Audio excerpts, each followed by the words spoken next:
C'est la première fois de sa vie qu'Estéfanou voit une ville du Sud-Soudan. À 11 ans, elle vient de faire 2 jours de voyage en bus depuis la capitale du Nord, Khartoum.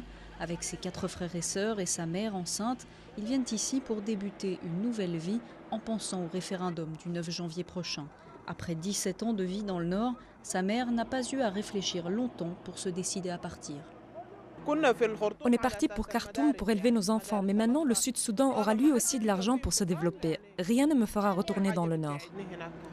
Jusqu'aux accords de paix de 2005, le Sud à majorité chrétienne et le Nord musulman se sont battus pendant plus de 20 ans.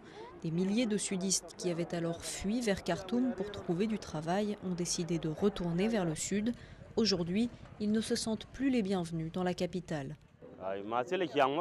Nous ne sommes pas en sécurité à Khartoum. C'est pour ça qu'on a décidé de partir, car on se faisait harceler là-bas. Quand on travaillait, ils venaient nous dire d'arrêter. C'est pour ça que je suis parti. Pour tous ceux qui font ce voyage, Bentiu est un lieu de transit incontournable. Beaucoup sont coincés ici. Ils attendent que les routes vers leur village soient à nouveau praticables après la saison des pluies. Pour les héberger, les bâtiments publics ont été réquisitionnés. Les ONG distribuent eau et vivres, mais ont peur d'être vite débordés. Ici, sur leur terre, ils vont avoir des problèmes pour se loger, pour se nourrir. Mais nous espérons qu'avec nos partenaires, nous arriverons à surmonter tous ces problèmes.